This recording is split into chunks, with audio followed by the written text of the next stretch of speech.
21절, 24절의 말씀은 모든 복음 말씀이 다 그러하지만 특별히 예수님께서 고백하시는 온 믿음으로 고백하시는 하느님 아버지에 대한 어떤 이해, 또 선포, 여러 어찌 보면 성경 전체의 흐름 안에서 예수님께서 느끼시는 아버지 하느님에 대한 그런 믿음의 진리가 무엇인지에 대해서 우리에게 보여주고 계시는 거거든요. 그래서 여러 관점에서 참 큰 묵상한 부분이 큽니다. 특히 21절의 그 말씀, 그때에 예수님께서 성령 안에서 즐거워하며 말씀하셨다. 네, 성령 안에서 즐거워하며 말씀하셨다. 그러시면서 아버지, 하늘과 땅의 주님, 지혜롭다는 자들과 슬기롭다는 자들에게는 이것을 감추시고 철부지들에게는 드러내 보이시니 아버지께 감사를 드립니다. 여기에서 첫 고백, 아버지, 하늘과 땅의 주님, 이게 가장 좀 큰 핵심적인 그런 고백으로 참 와닿는 것 같아요. 아버지, 하늘과 땅의 주님. 저를 포함해서 우리 교우님들께서도 이 고백을 진정으로 우리 하실 수 있는가? 아버지, 하늘과 땅의 주님. 세상 이거 하나면 다 끝이지 않을까 싶어요. 하늘과 땅의 주님. 모든 것을 저 하늘의 별에서부터 정말 그 티끌에 이르기까지 모든 것이 다 아버지의 뜻 안에, 아버지 선하심 안에 모든 것이 놓여져 있음. 이 진리를 하늘과 땅의 주님, 우리가 현실적으로 우리가 일상사를 살아가면서 겪는 내 내면의 여러 가지의 움직임들이 있잖아요. 네. 여러 움직임들이 있는데 하늘과 땅의 주님이라는 이 믿음의 고백을 내가 진정으로 주님께 올릴 수 있다 그러면은 모든 건 다 풀리거든요. 예. 이러이러한 쪽만 주님이고 이러이러한 쪽은 내 고뇌고 이러이러한 쪽은 내 십자가고 이렇게 나눠지는 것이 아니라 전체를 통틀어서 하늘과 땅의 주님, 이렇게 고백할 수 있다. 예. 내가 나이를 들고 갈수록 병이 더 깊어지고 힘이 빠져가지만 내가 진정으로 하늘과 땅의 주님이라고 고백할 수 있다 그러면 다 넘어서는 거죠. 모든 것이 다 주님의 그 자비의 선하신 그 뜻에 있습니다라는 이 믿음이거든요. 그래서 오늘 이 복음 말씀 전체를 쭉 보게 되면 예수님 시대에 유다인들이 고백했던, 소위 많이 배웠다라고 하는 지식인들이 고백했던 하느님에 대한 이해와 예수님께서 제자들과 백성들에게 선포해 주시는 하느님에 대한 이해, 이건 완전히 상반되는 내용이에요. 상반되는 내용.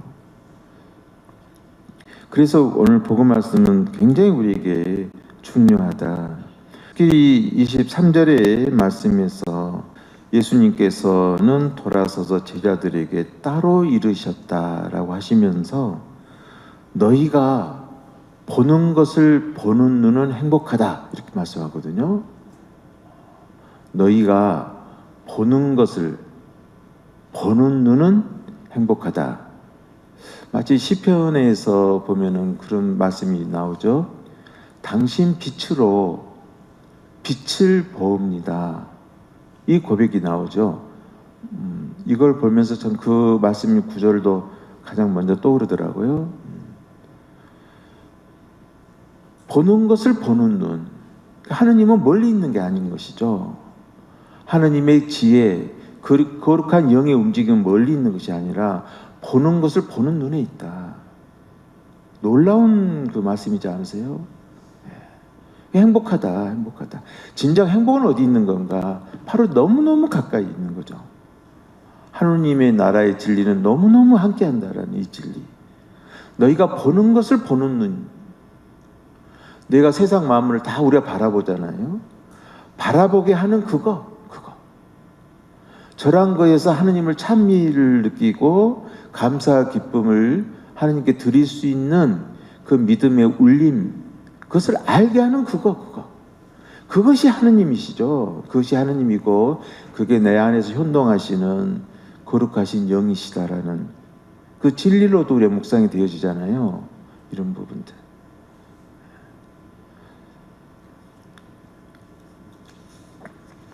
그래서 내가 너희에게 말한다.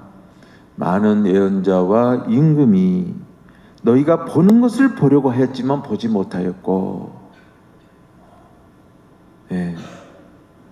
너희가 듣는 것을 들으려고 하였지만 듣지 못하였다. 우리가 스스로를 늘 들여다봐야 되죠. 들여다봐야 돼요. 오늘 이 말씀이 나에게 무엇을 흔들어 깨우고자 하시는 것인지. 오늘 이사야서 11장 1절의 말씀에서도 이사야의 구루터기에서 햇순이 돋아나고 그 뿌리에서 새싹이 움트리라. 또 11장 6절 가운데에서는 늑대가 새끼 양과 함께 살고 표범이 새끼 염소와 함께 지내리라.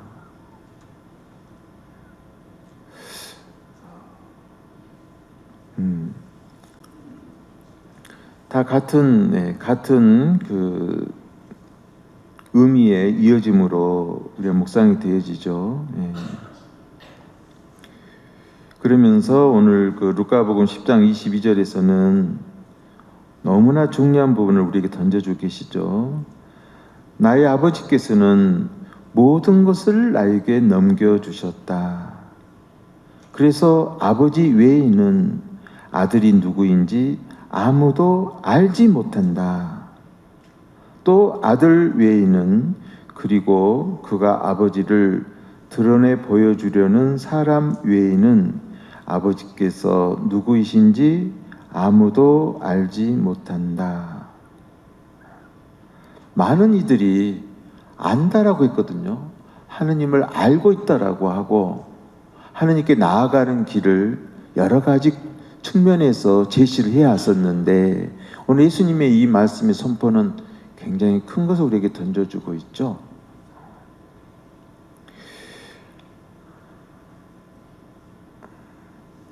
나의 아버지께서는 모든 것을 나에게 넘겨주셨다.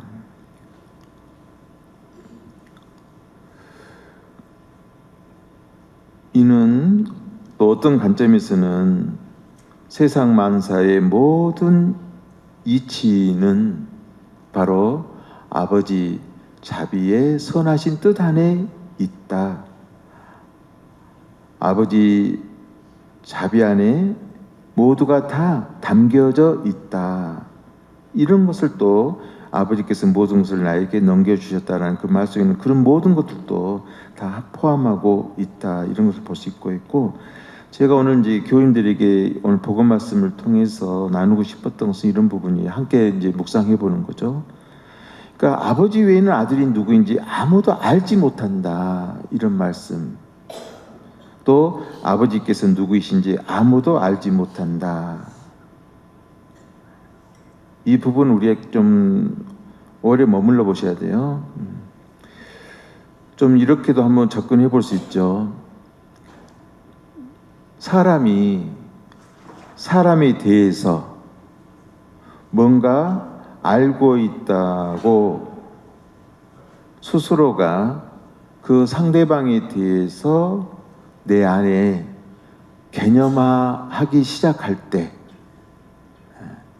그때는요 내가 뭔가 저 사람은 어떤 사람이라고 개념적 지식으로 내가 뭔가 내 안에 담아내기 시작할 때 그때는 경고음이 울렸다라고 생각하셔야 돼.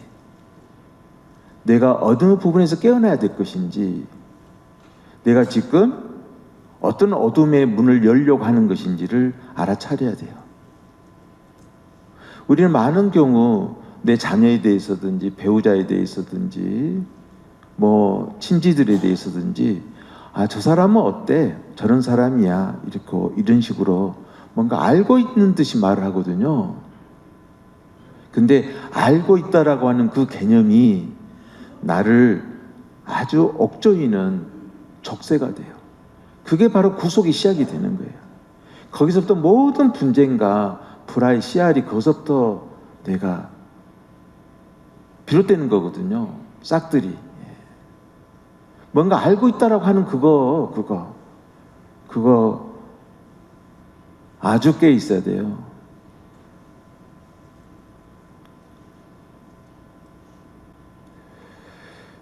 내가 누군가가 상대방에 대해서 뭔가를 알고 있다라고 합시다. 근데 상대방은 그 사람이 알고 있는 그 영역하고는 전혀 무관하거든요. 무관한 삶을 살아요. 근데 나는 끝까지 그 알고 있는 그 지식 안에서 그 사람을 이해하려고 하거든요. 마찬가지로 내가 내 자신에 대해서 똑같이 이치해요. 나에 대해서 알고 있는 것이 있으세요? 누구누구 아버지에게서 태어났고 어느 학교를 나왔고 그것이 내가 나에 대해서 알고 있는 걸까요? 무엇을 내가 내 자신 알고 있다라고 하는가? 이것도 한번 들여다봐야 돼요. 나는 나에 대해서 아는 것이 하나도 없어. 이런 분들이 가장 완벽한 사람이에요, 실은. 왜? 나라는 것은 어떤 이름과 어떤 형태에 국한되지 않거든요. 저 하늘의 별에 이르러부터 먼지 이르기까지 모든 게 전체적으로 함께 움직이는 거대한 진리 움직임이거든요. 이런 부분을 우리가 깊이 느껴야 돼요. 느껴야 된다. 이런 것을 느끼게 되고 깨달았었을 때 내가 겪는 여러 가지 희노애락적인 거라든가 여러 가지 그 상황 처지에 따라서 좌지우지되는 여러 가지 움직임들에 대해서 보다 더 구체적으로 명료해져요. 받아들이게 되고 수용하게 되어지고 그러면서 자유로워지게 되는 거거든요. 뭔가를 안다라고 하는 거기서부터 모든 죄가 움튼다. 무지가 움튼다라는 것을 분명히 아셔야 돼요. 그걸 늘 성찰해야 돼요. 제가 언젠가도 그런 표현했죠. 어느 뛰어난 큰 스승께서 하신 말씀이 먼지가 가라앉기 전에 털어버려라. 어떤 사람에 대해서 개념의 지식이 내 안에 자리 잡기려는 순간 털어버려야 돼요. 그건 거짓이거든요. 바로 유다인들이 하느님에 대한 개념 정리가 시작되기 시작하면서부터 모든 부조리들이 권위들이 권력들이 움직이기 시작하는 거거든요. 개념화하기 시작하면서부터. 그래서 오늘 예수님께서 오직했으면 이런 말씀 하시겠어요? 아버지께서는 모든 것을 나에게 넘겨주셨다. 늘 하시는 말씀이잖아요. 너희 가운데 하느님 나라가 있다. 인간이 쌓아놓은 개념적 지식 안에 있지 않다라는 것이잖아요. 그 집 오직에 하시면 아버지께서 누구신지 아무도 알지 못한다. 그러니까 결국은 그 당시의 지식인들에게 어디로 돌아가야 했는지 그 이치, 내가 나를 뭔가 알고 있다라고 하는 그 순간부터 있죠. 나는 그 알고 있는 그 지식에 구속되기 시작한다. 나는 왜 이러지? 나는 왜 이렇게밖에 살지 못할까? 난 이래랑 열등의식이 있어. 글쎄요. 보다 더 복음 말씀을 우리가 깊이 이해하면서 내가 어떤 덫에 걸려 넘어져 있는가. 하물며 하느님에 대해서 뭔가 알고 있다고 여기는 거? 저런 사람 저 사람은 저런 식으로 행동하면 하느님한테 벌 받을 수 있는데 제발 그런 거 입에 올리면 안 된다. 그것은 자기 개념의 하느님 안에 내가 갇혀 있는 것이에요. 아버지께서 누구이신지 아무도 알지 못한다. 단지 아들 외에는, 그리고 아버지를 드러내 보여주려는 사람 외에는, 이렇게 말씀해 주고 있으시잖아요. 그래서 우리에게 있어서는 자주 우리가 나누듯이 지금 여기가 중요한 거예요. 지금 여기. 지금 여기.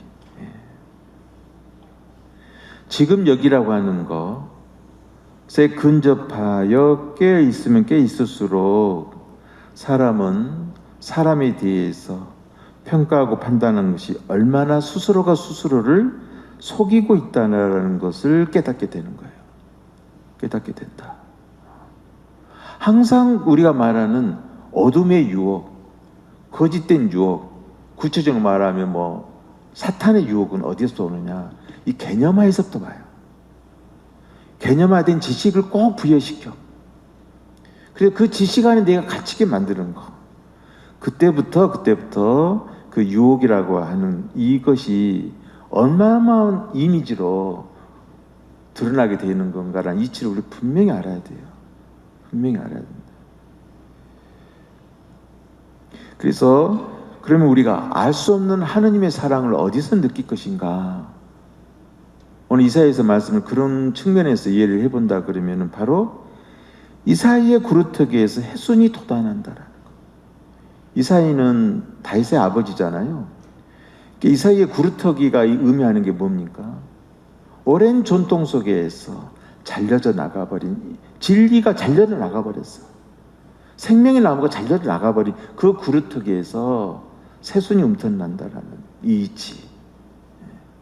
바로 그거, 표범이 새끼 양을 표현하잖아요.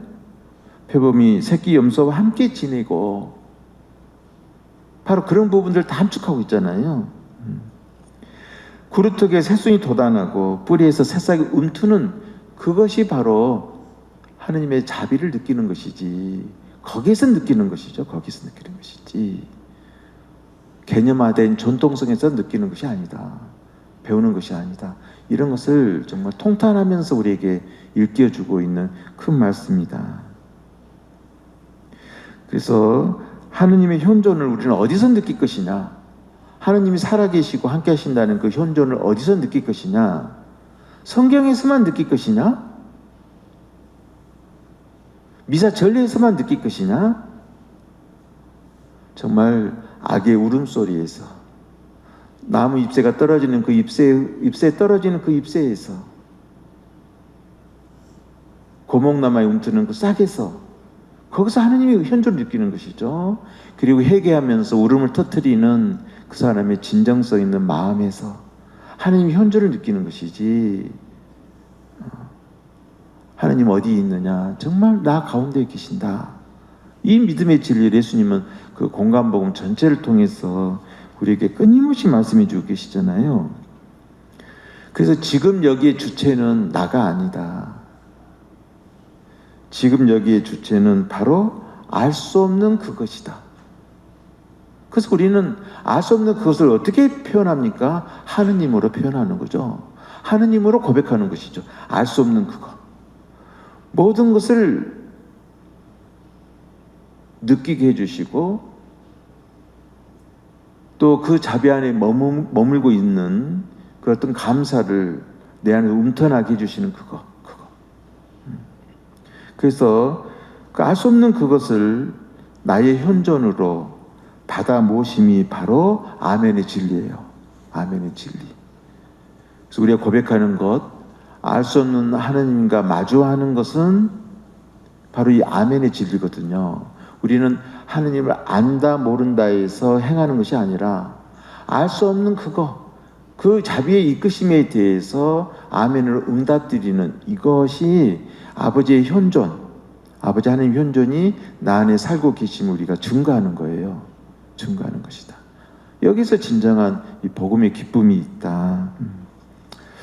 오늘은 오늘 이런 말씀을 통해서 너희가 보는 것을 보는 눈은 행복하다. 정말 하느님은 멀리 계시지 않는다. 멀리 계시지 않는다. 바로 내 숨소리, 숨결 하나하나 속에 하느님의 현존은 늘 우리 함께 하신다. 이 진리를 함께 나누고 싶었어요. 잠시 묵상합시다.